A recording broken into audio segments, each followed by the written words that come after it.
first of all, give my thanks to Professor Dr. Ahmed Kamil, the convener, organizer of this conference, and to Mr. Shirazdeen Adam Shah, the chairman of the organizing committee, for having thought of inviting me, and also I must express my appreciation and thanks to Sheikh Imran Hossein, because I think it was his recommendation that led Mr. Shirazdeen to invite me to address you. I'm very pleased to be here, and I'm admiring this country that is exhibiting such vitality. I can sense the vitality in this country, and I see the Malaysians have done an excellent job here of development. I congratulate you. And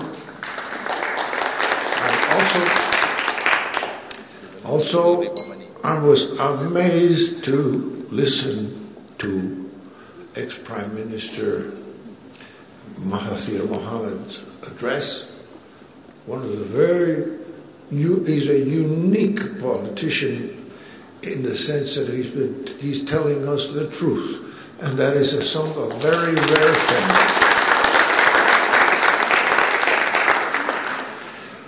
It was Dr. Mahathir's attempt to introduce gold and silver into circulation in this country.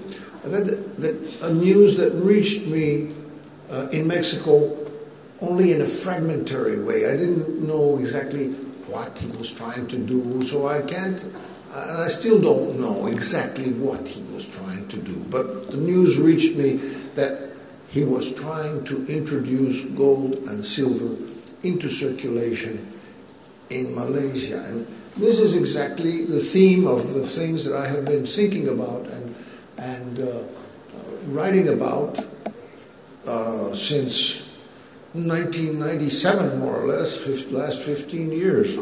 And I tried to contact Dr. Mahathir, and I even went to the Malaysian ambassador and gave him a package of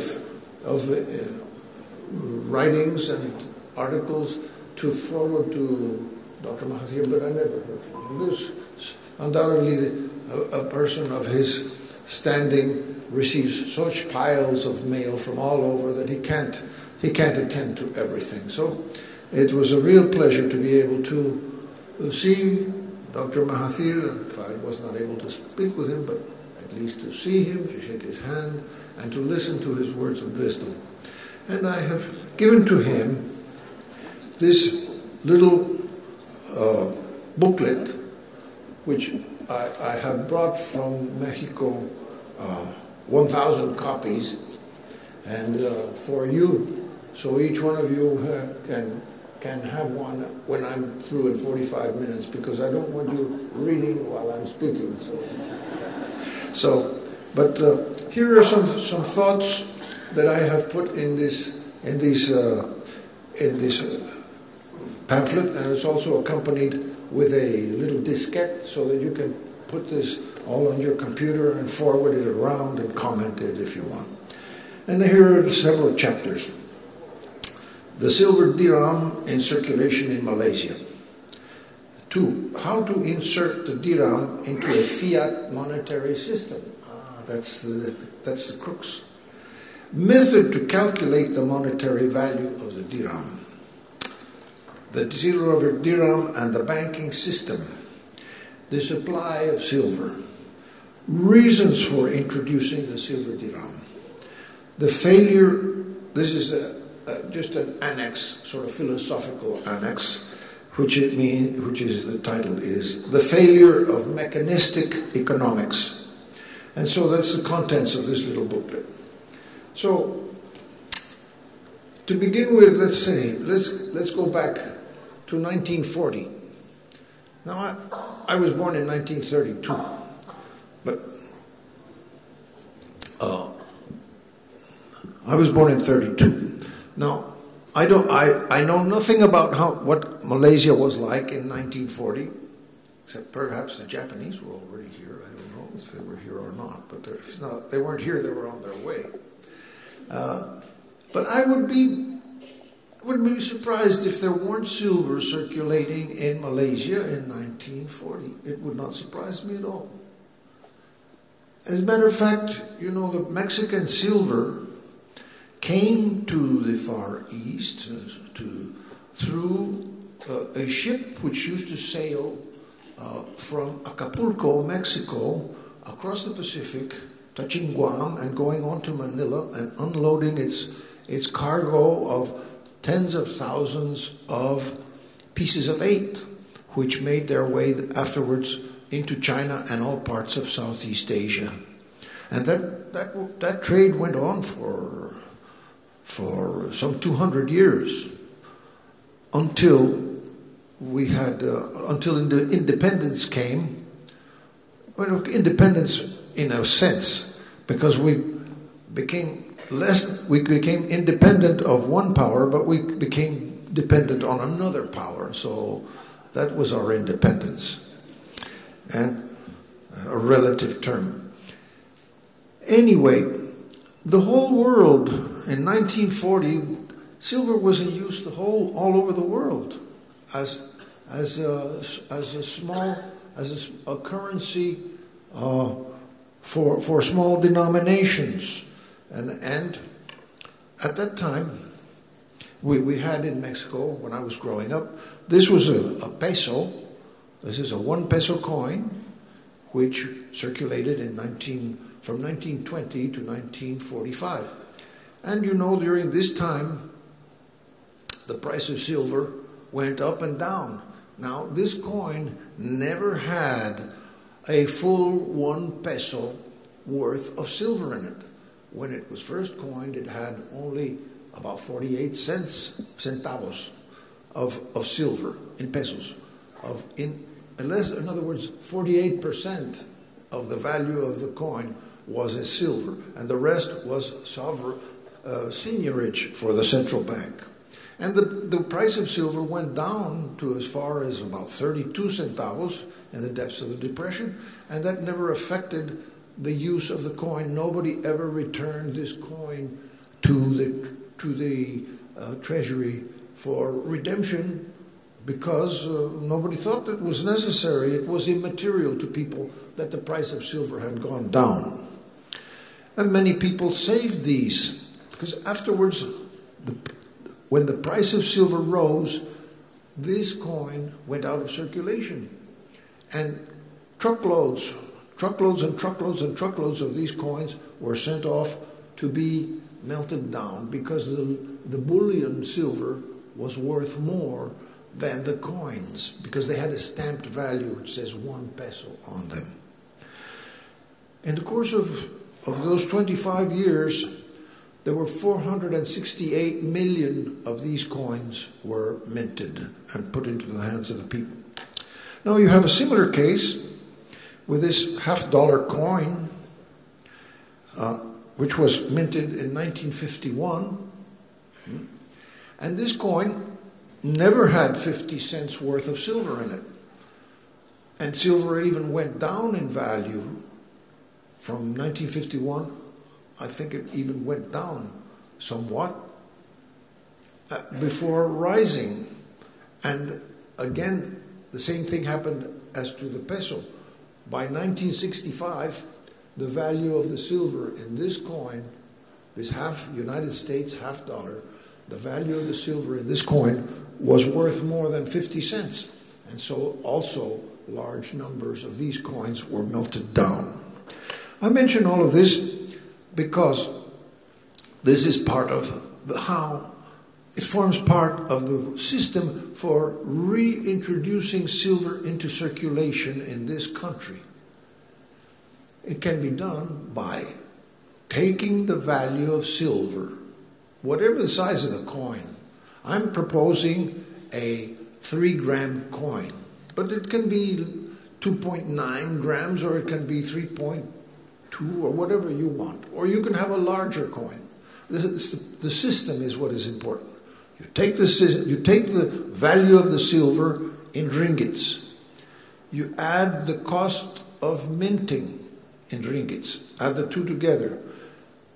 Give it, multiply by a number which will give the central bank or the treasury a seigniorage. I propose 10%. So you multiply by 1.1. Again, this is optional. You can have 1.5.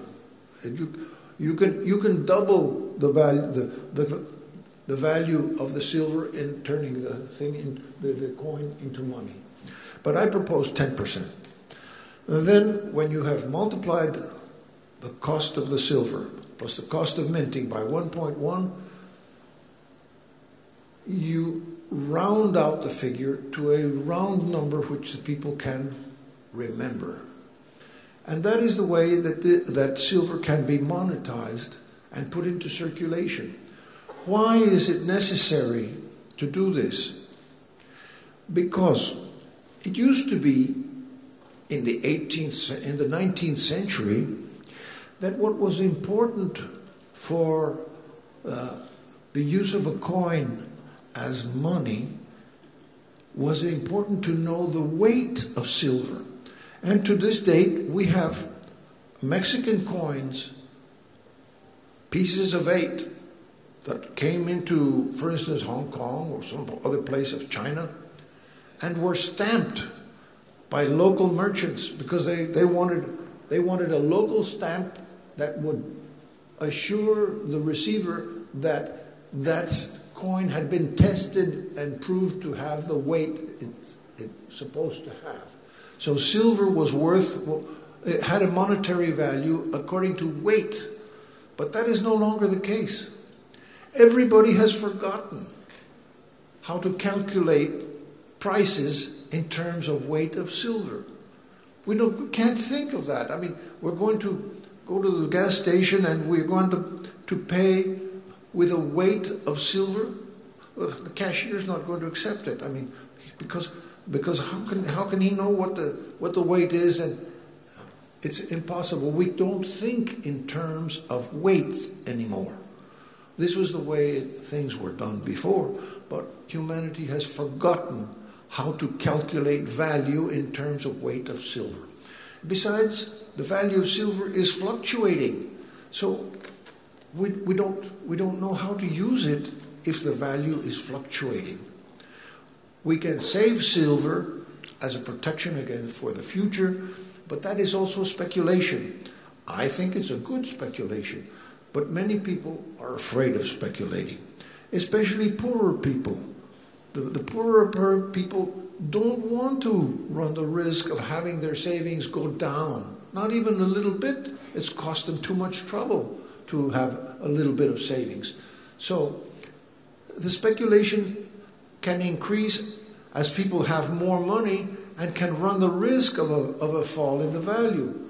And so we find that people that already have money in a certain amount are the ones that are willing to buy the silver while it's still a commodity. The silver as a commodity changes into money when you follow the process that I am outlining. 1, you take the silver. 2, you give it a monetary value that is higher than the value of the silver in the coin. 2. 3, if the price of silver rises, then you raise the monetary value so that you restore the profit of the treasury in minting. It continues to be profitable. The coin is not going to be melted down because it's worth more as money than as silver. Okay?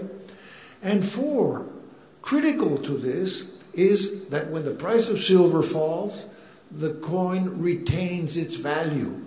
Just as this coin, a 1 peso coin, retained its value when the price of silver fell. And just as this coin has retained its value 50 cents until 1965 in the face of falls in the price of silver. What destroyed these coins, what made them disappear, was rises in the price of silver which could not be matched by increases in the value. That is why I am recommending a quoted monetary value, not a stamped value. You take the silver, put it into a coin, and attribute a monetary value, but not a stamped value, so that you can raise the price, raise the monetary value of the coin when the price of silver increases. We had an experience in Mexico I will tell you about. Do I still have time? We had an experience. In 1945, this coin went out of circulation. I remember as a boy, it was substituted with paper notes. Oh, you know, I was so fascinated to have paper notes because I was 12 years old or 13 years old. And to have a folding money to put in my pocket, that was just wonderful. For 1 peso, I didn't know where the thing was going, of course, what was going to happen. But it was so wonderful to have those nice, freshly printed 1 peso notes. And soon you couldn't get a single one of these. They all disappeared because when the peso notes came out, people saved these pesos. And that's what always happens. And what happened then was that instead of the central bank, we have a central bank in Mexico, like you have here. Instead of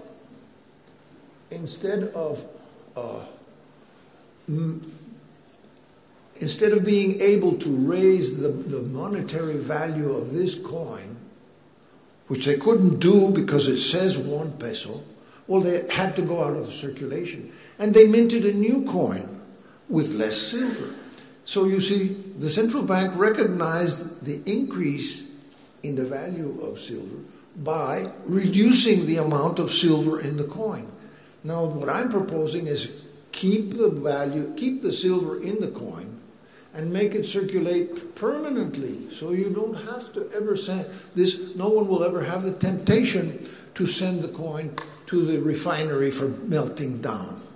But that can only be done if you can alter the quoted monetary value. I hope that has been made clear. And this process of reducing the amount of silver in the coin went on for several years.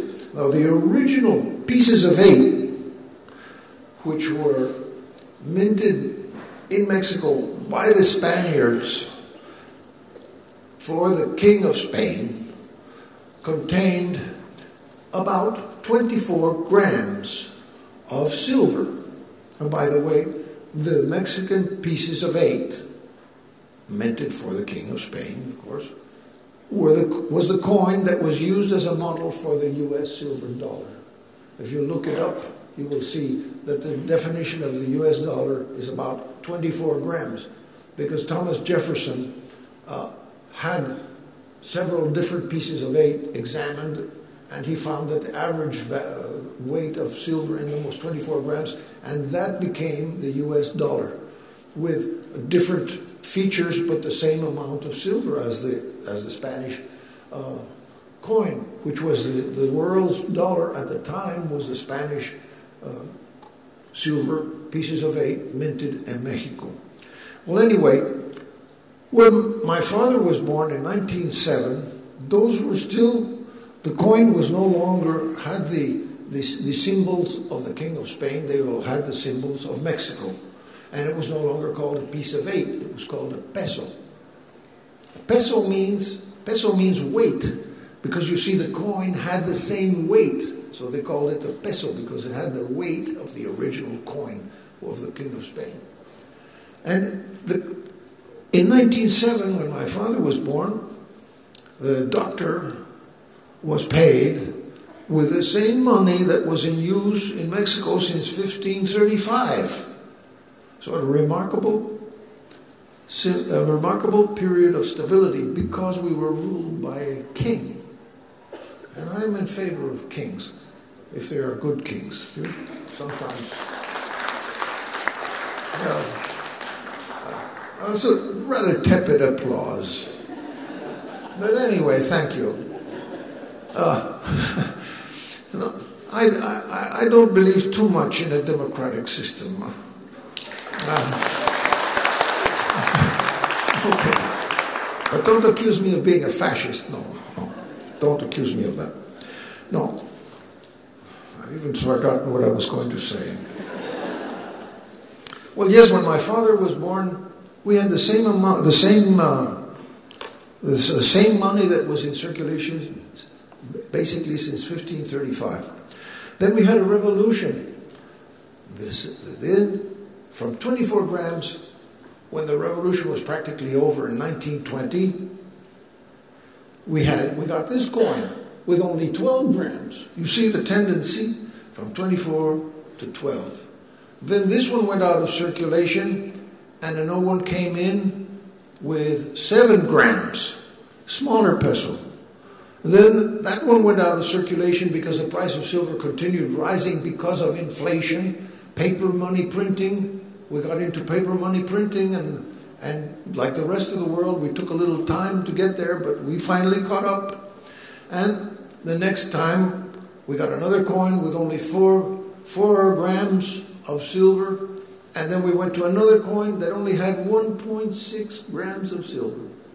It was mainly base metal, and that was the last attempt to have a coin of 1 peso of silver. And so that was the way that we lost. We lost, after several attempts to retain silver, we lost silver in circulation. But we can get it back, and I think we could get it back in permanent form, just like you could. And that's why I've been proposing, well, I propose in this little pamphlet, a monetization of a small coin. I take 3 grams as a kind of dirham. Perhaps technically the dirham would be 2.97 grams or something like that, but I didn't have the information, so we have some authority mentions 3 grams, so we took 3 grams. And you will see here the way, do I have a can we see where is it?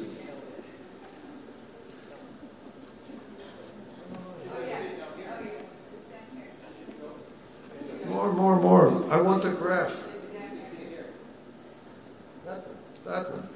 Well, this graph is a little complicated for you to understand, but you will, if you look at it with care here, it shows you that you establish an initial value, that's the top line, and if the price of silver in ringgits does not change, it continues.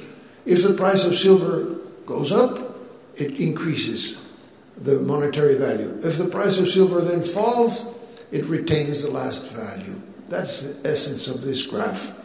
Also, I should mention that in the legislation that we've presented in Mexico, we have a provision that in the case there is a speculative bubble in the price of silver, the central bank should exercise discretion and refrain from following the boom upward. And I think, I haven't mentioned this before, but I'll mention it now, that there is such a thing as a 200-day moving average.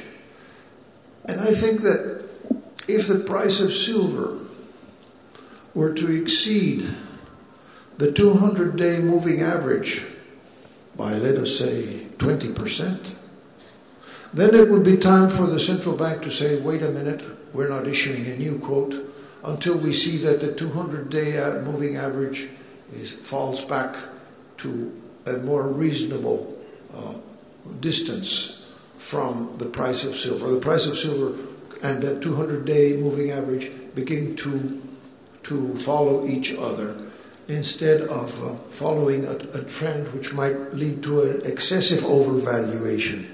I think that would be a prudent thing to do, to avoid excessive overvaluation in case of a boom. And I wouldn't doubt that if any country in the world today were to announce that it's going to monetize silver, that would cause an enormous jump in the price of silver overnight. because everybody would realize that if one country starts doing this, everybody else is going to do it at the same time. Now, what are the reasons? How much time do we have? 20 minutes, good.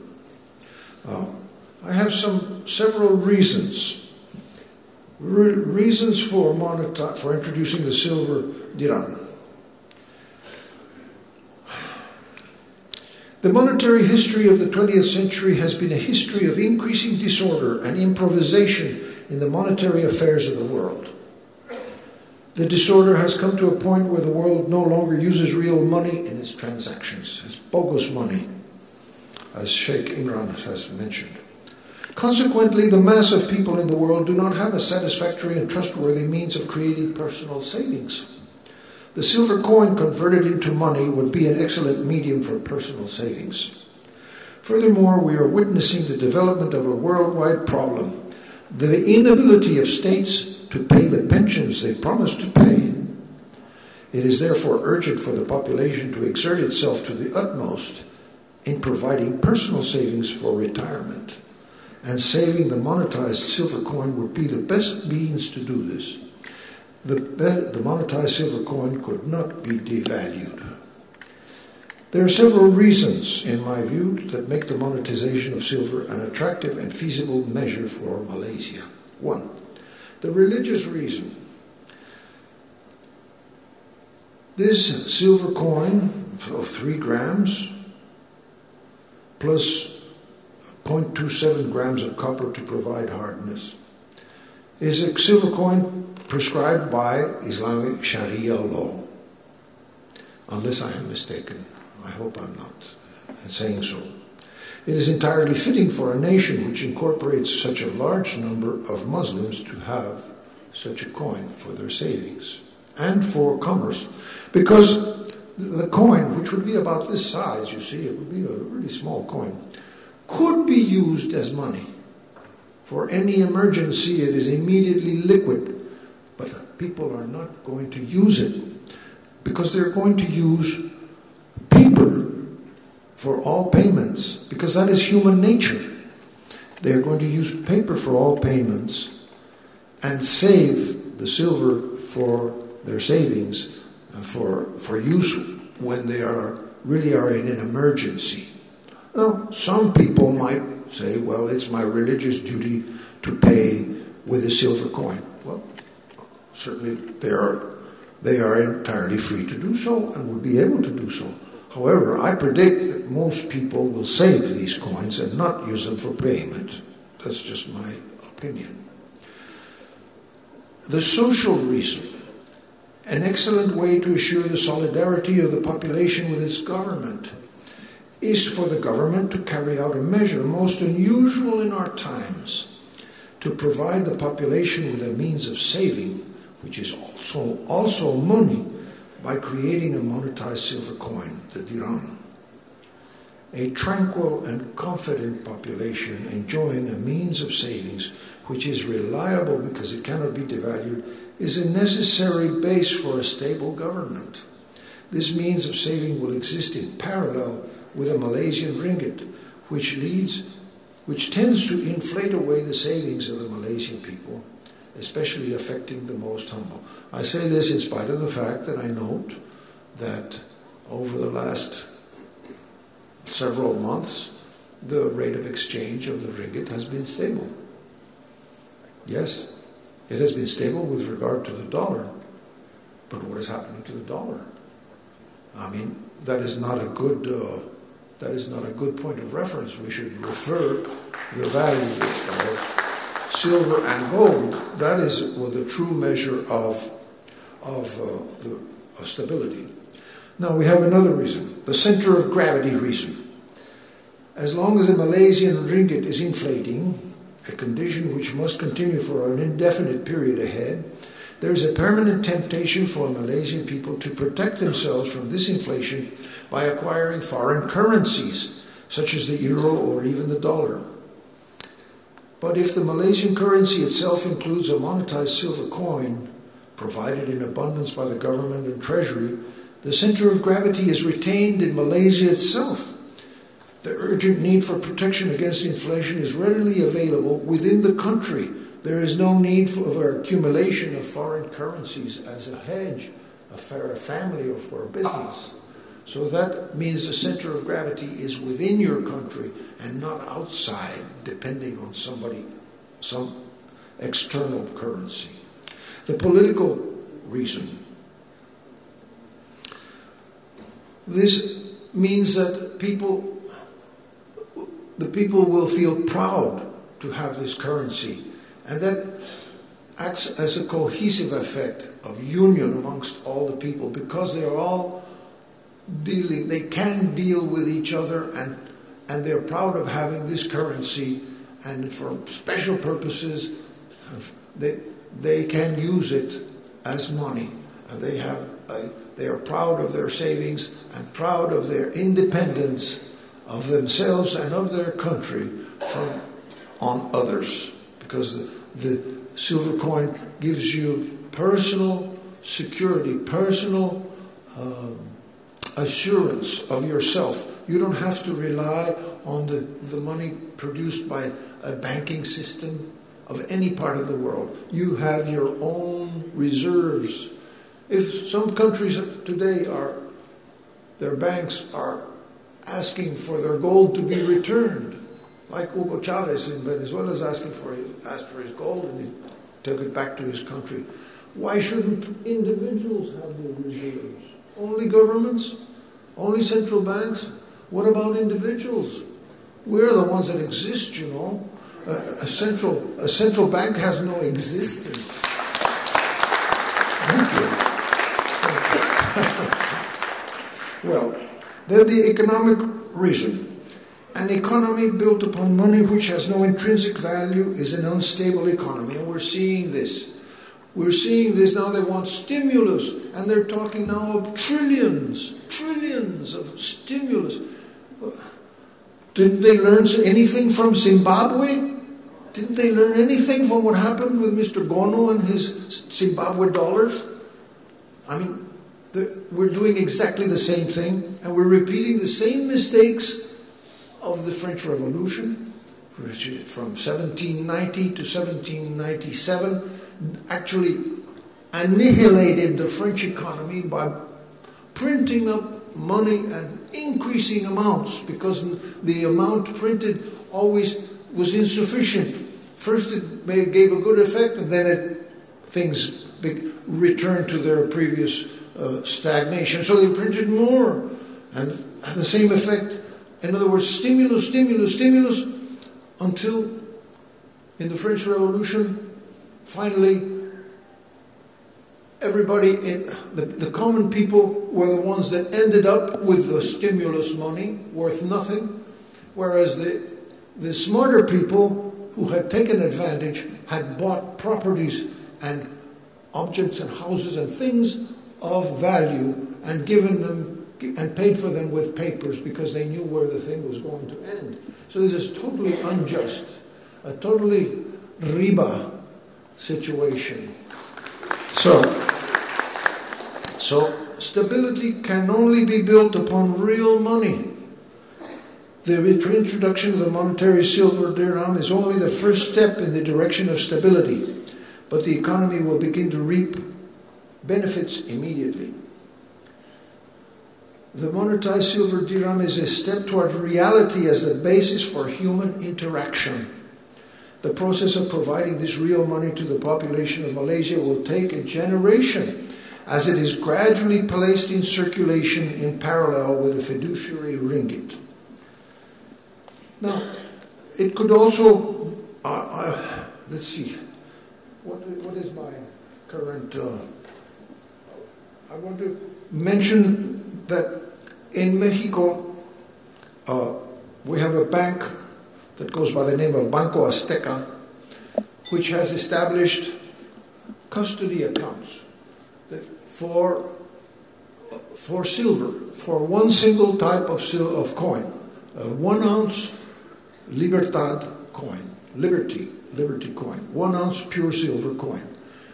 And some people have taken advantage of this, not too many, but some people have taken advantage of this system of safekeeping their coins under the custody of the bank. But the person, the individual still owns those coins. They are only being warehoused by the bank for the individual. Now, if the coins were monetized, those custody accounts would have a known monetary value and could provide an excellent collateral for loans which the owner might want to take out. Some are against this system, but others may not be against this system. I'm not going to issue an opinion as a foreigner, and I'm not an Islamic. I defer to Sheikh Imran. But there are people who would find it useful to be able to mobilize their silver coins and obtain ringgits for use in some business endeavor without having to sell their silver. They can still retain the property of the silver, but use it as collateral for loans in ringgit. And this would be a good thing for a banking system that is presently creating loans out of nothing. Because here, as more and more people have custody accounts, and more people are using them as collateral, that elevates the quality of the bank, because the bank is lending against deposits, previous deposits, not creating money out of thin air. It's using previous deposits as collateral. That is very healthy for the economy. That first comes savings, then comes credit. First, today all we read in the Straits Times is more credit, more credit. Everybody wants more credit. This is wrong. We have to start in the world, the whole world. First, save. That was always the elementary lesson of parents to their children. You must learn to save. You must learn to save. But, of course, if we're going to have to save papers which are worth nothing after 4 or 5 years, well, how are you going to how are you going to teach your children to save? This happened to my children. They saved their copper coins when they had some value, and then when they've grown up, they have a kilo of copper coins. What good was the savings? I mean, only the idea of saving. So this is what I'm proposing. And do I have some time? 2 minutes. Well, I will say goodbye. I leave you with my little opus here. I hope you find it of interest, and write me if you find that the country has monetized the silver dirham. Send me a letter, please. Thank you.